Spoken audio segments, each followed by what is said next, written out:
नमस्ते and welcome to startup spotlight India. मैं हूं प्राची और आज मैं आपको ले चलूंगी एक ऐसी जर्नी पर जो सिर्फ बिजनेस की दुनिया को नहीं बल्कि हम सबकी जिंदगी को डीपली इम्पैक्ट करती है। ये जर्नी है इंडियन स्टार्टअप्स की। आज से कुछ साल पहले अगर आप किसी मिडिल क्लास इंडियन फैमिली से पूछते करियर ऑप्शंस क्या हैं, तो जवाब सिंपल होता, या तो सरकारी नौकरी या एक सिक्योर कॉर्पोरेट जॉब। लेकिन अब सोच बदल चुकी है। Young Indians are saying, why should I only work for someone else when I can build something of my own? और इसी माइंडसेट ने इंडिया को बनाया है एक startup powerhouse. Facts clear हैं। India is now the third largest startup ecosystem in the world after the US and China. More than 1,20,000 government recognized startups have emerged और हर दिन नए आइडियाज जन्म ले रहे हैं। From food delivery apps to fintech solutions, from edtech platforms to deep tech innovations, Indian founders are solving problems at scale. But ये सिर्फ numbers की कहानी नहीं है। Startups represent hope, innovation और एक नए भारत की तस्वीर। They solve real problems, create jobs और इंडिया को एक global stage पे confidently खड़ा करते हैं। Take UPI for example. आज आप एक छोटी चाय की टपरी पे भी जाओ तो QR कोड लगा होता है। Instant digital payments have become part of daily life और ये सब पॉसिबल हुआ स्टार्टअप्स के इकोसिस्टम के साथ मिलके। आज के एपिसोड में हम एक्सप्लोर करेंगे कि किस तरह इंडिया का स्टार्टअप जर्नी शुरू हुआ, कौन से फाउंडर्स और कंपनीज ने गेम बदला, क्या चैलेंजेस अभी भी हमारे सामने हैं और कैसे फ्यूचर अपॉर्चुनिटीज बन रही हैं specially for gen Z entrepreneurs जो अपने बोल्ड आइडियाज से दुनिया को बदलना चाहते हैं। सो गेट कंफर्टेबल बिकॉज हम एक इंस्पायरिंग और डिटेल्ड जर्नी पर निकलने वाले हैं। चलिए शुरू करते हैं एक बर्ड्स आई व्यू से। इंडिया का स्टार्टअप इकोसिस्टम एक दिन में नहीं बना। ये एक जर्नी है जो स्लो शुरू हुई और फिर एक्सपोनेंशियल ग्रोथ पर चली गई। 2000s के अर्ली डेज में IT services were India's big story. Infosys, Wipro, TCS ये कंपनीज ने दुनिया भर में इंडियन टैलेंट का नाम रोशन किया, लेकिन वो ट्रेडिशनल कॉर्पोरेट मॉडल था। स्टार्टअप रेवोल्यूशन शुरू हुई अराउंड 2008-2010 के आसपास। यही वो टाइम था जब फ्लिपकार्ट ने अपनी जर्नी शुरू की बैंगलोर के एक छोटे से अपार्टमेंट से। ई-कॉमर्स इंडिया में न्यू था और ट्रस्ट एक मेजर बैरियर था। फ्लिपकार्ट ने कैश ऑन डिलीवरी इंट्रोड्यूस करके एक सिंपल प्रॉब्लम सॉल्व की। Indians wanted trust in online shopping. Ola ने एक और बेसिक प्रॉब्लम पकड़ी, रिलायबल टैक्सी राइड्स, और बस इकोसिस्टम के बीज यहाँ से बोल गए। फिर आई 2015-2016 की वेव जब गवर्नमेंट ने स्टार्टअप इंडिया और डिजिटल इंडिया लॉन्च किया। इससे नए फाउंडर्स को एक सपोर्टिव एनवायरनमेंट मिला, कंप्लायंस इजी हुई, टैक्स एग्जेम्पशंस आए और इंक्यूबेशन हब्स बन गए। और सबसे बड़ा रेवोल्यूशन रहा UPI, एक free, instant and interoperable payment system जो दुनिया के लिए ब्लूप्रिंट बन गया।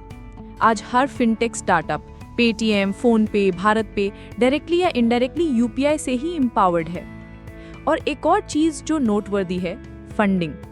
इंडिया ने पिछले 10 सालों में बिलियंस ऑफ डॉलर्स का वेंचर कैपिटल अट्रैक्ट किया है। From Sequoia to SoftBank, global investors India में अग्रेसिवली इन्वेस्ट कर रहे हैं क्योंकि इंडिया का मार्केट ह्यूज है। 1.4 बिलियन पीपल, स्मार्टफोन पेनिट्रेशन और एक यूथ ड्रिवन कंज्यूमर बेस। और सबसे इंस्पायरिंग बात, स्टार्टअप एक्टिविटी सिर्फ मेट्रो सिटीज तक लिमिटेड नहीं रही। Tier 2 और Tier 3 सिटीज जयपुर, इंदौर, कोयम्बटूर, लखनऊ, यहाँ से भी फाउंडर्स उठ रहे हैं। टैलेंट इज एवरीवेयर और अब रिसोर्सेज भी स्प्रेड हो रहे हैं। बॉटम लाइन ये है, इंडिया का स्टार्टअप स्टोरी एक परफेक्ट स्टॉर्म है, टैलेंट, टेक्नोलॉजी और टाइमिंग का कॉम्बिनेशन। अब बात करते हैं उन कहानियों की जो हर एस्पायरिंग फाउंडर को इंस्पायर करती हैं। Flipkart, founded by Sachin and Binny Bansal in 2007। Online book से शुरू करके फ्लिपकार्ट ने ई-कॉमर्स रेवोल्यूशन लाया। कैश ऑन डिलीवरी मॉडल एक मास्टर स्ट्रोक था। इवेंचुअली वॉलमार्ट ने फ्लिपकार्ट को $16 बिलियन में एक्वायर किया, इंडियाज बिगेस्ट M&A डील। ओला, भावेश अग्रवाल और अंकित भाटी ने एक पर्सनल प्रॉब्लम को सॉल्व किया। कैब राइड्स अनरिलायबल और अनसेफ थी। ओला ने एक प्लेटफॉर्म बनाया जो एक्सेसिबल और अफोर्डेबल था। आज ओला इलेक्ट्रिक व्हीकल्स और फाइनेंशियल सर्विसेज में भी एक्सपेरिमेंट कर रहा है। ज़ोमैटो, फूड डिलीवरी अब हमारे दिन का पार्ट है। दीपेंद्र गोयल ने 2008 में रेस्टोरेंट मेन्यूज को ऑनलाइन डालना शुरू किया। आज जोमैटो एक लिस्टेड कंपनी है और मिलियंस ऑफ इंडियंस के लिए डेली यूज होती है। पेटीएम, विजय शेखर शर्मा की विजन थी फाइनेंशियल इंक्लूजन। 2016 डीमोनेटाइजेशन के बाद पेटीएम एक हाउसहोल्ड नेम बन गया। आज वो पेमेंट्स, लेंडिंग, इंश्योरेंस और स्टॉक ट्रेडिंग तक एक्सपेंड कर चुका है। और फिर नए एज यूनिकॉर्न्स, ज़ेप्टो ने क्विक कॉमर्स को रीडिफाइन किया with 10 minute delivery. Physics Wallah बन गया first profitable edtech unicorn. Mensa Brands ने एक नया मॉडल क्रिएट किया by acquiring and scaling D2C brands. ये स्टोरीज एक ही चीज दिखाती हैं, Indian founders know how to adapt. They solve local problems करके ग्लोबल स्केल पे compete करते हैं। ऑफ कोर्स सब कुछ परफेक्ट नहीं है। स्टार्टअप्स फेस फंडिंग विंटर्स, जहां इन्वेस्टमेंट स्लो डाउन हो जाते हैं। अभी 2022 के बाद ऐसा ही हुआ। दूसरा चैलेंज है टैलेंट वॉर। हर स्टार्टअप को बेस्ट इंजीनियर्स और मार्केटर्स चाहिए, बट सैलरीज हाई हो जाते हैं। रेगुलेशंस और कंप्लायंसेस भी एक हेडेक होते हैं।